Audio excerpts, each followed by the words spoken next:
How's it going, everyone? They call me the Toaster, and today I want to be explaining the villager trading with you. We're going to be covering all 14 different kinds of villagers, what they trade, and some secrets about them that you may not have known.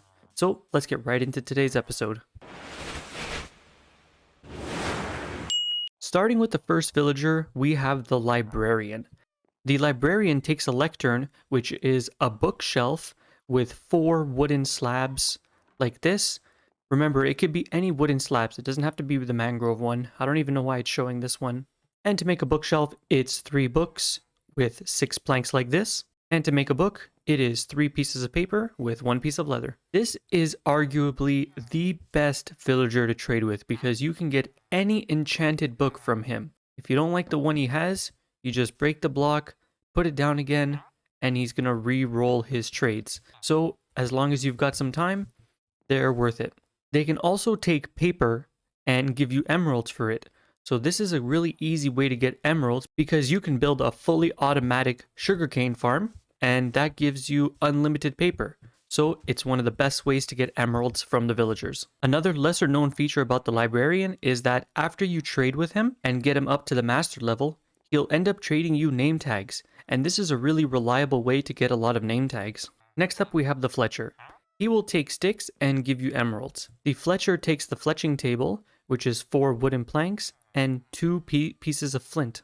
You can easily get a lot of sticks by planting a 2x2 of spruce saplings, and then waiting for it to grow and chop down all this wood. Or you can make a fully automatic bamboo farm, which uses the same principle as a sugarcane farm, except that bamboos can be turned into sticks. The more you trade with him, the more you'll unlock. And I think another noticeable feature is that they'll also give you enchanted bows, which is kind of nice. Up next, we have the Armorer. The Armorer takes the Blast Furnace, which is 3 smooth stone, 5 iron, and a furnace.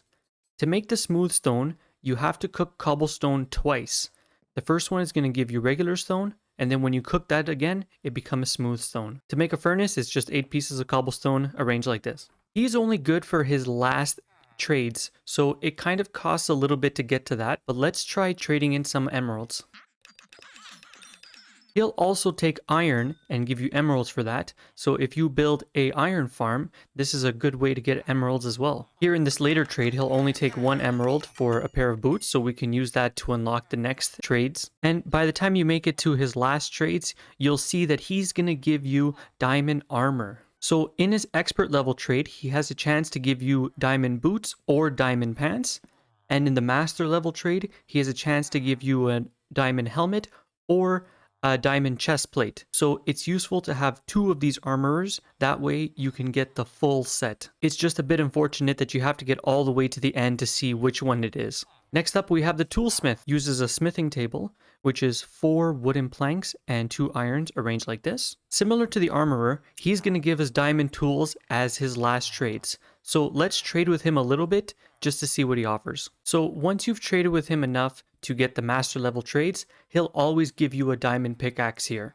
And his expert level trade, it'll either be a diamond shovel or a diamond axe. If you get a shovel here, then that's okay because someone else is going to give you the diamond axe. But if you get the diamond axe here and you want the diamond shovel, then just make a second toolsmith. Next, we have the weaponsmith. The weaponsmith takes the grindstone, which is 2 wooden planks, 2 sticks, and a stone slab. He's going to give us a diamond sword and a diamond axe in his last trades. So let's trade with him a little bit to unlock that. So you see here, his expert level trade will always be a diamond axe, and his master level trade will always be a diamond sword. Up next, we have the farmer. The farmer takes a composter, which is just wooden slabs arranged like this. It doesn't have to be mangrove slabs, it could be any wooden slabs. He'll take various crops and give you emeralds. He can accept beetroots, carrots, wheat, and potatoes. You just have to break and replace the composter to get the one you want. The interesting thing about the farmer is that his master level trade will be 3 golden carrots, and this is the best food source in the game. So what I love about the farmer is that if you get him to his master level trades, you'll essentially have unlimited of the best food that you could have, and it's so easy to get. So we're about halfway through right now. If you're liking what you see so far, please hit that like button and hit that subscribe button. I would really appreciate it. The next 7 villagers aren't incredibly useful, but some of them have some interesting traits, so I still did want to mention them. Here we have the shepherd. The shepherd takes the loom, which is just 2 wooden planks and 2 pieces of string. He'll take different colored wools and give you emeralds for it. And because you can build a fully automatic wool farm, this is a good way to get emeralds from the villagers. Other than that, his later trades, he'll end up taking dye and give you emeralds for it. So if you have a ton of dye, this is a good way to get emeralds from villagers. Up next, we have the cleric. The cleric takes the brewing stand, which is 3 pieces of cobblestone and a blaze rod. You have to travel to the nether and kill a blaze so that they drop the blaze rod. He'll take rotten flesh and give you emeralds. So if you have a zombie farm, I guess he would be useful. Other than that, you can get redstone from him, which is good if you just need a little bit more and you don't want to go mining for it. He'll also give you some lapis. He'll give you glowstone, which I think this is a really sustainable way of getting glowstone. But other than that, his last trade is just Bottle of Enchanting, which it doesn't give you that much XP, but I guess if you're just missing a little bit to reach the next level, this is a good way to get that. He'll also take Nether Wart and give you emeralds for that, so if you do farm Nether Warts, then this is a good way to get emeralds as well. You could also get an Ender Pearl from him, which is a lot easier than fighting for Enderman to get the Ender Pearls. So generally, he has a couple of useful trades, I would say. Up next, we have the Cartographer. The Cartographer takes the cartography cable, and that's 4 wooden planks with 2 pieces of paper on top. He'll take paper and give you emeralds, so he's just like the librarian. After you unlock some of his later traits, you'll find out that he also gives you an Ocean Explorer map and a Woodland Explorer map.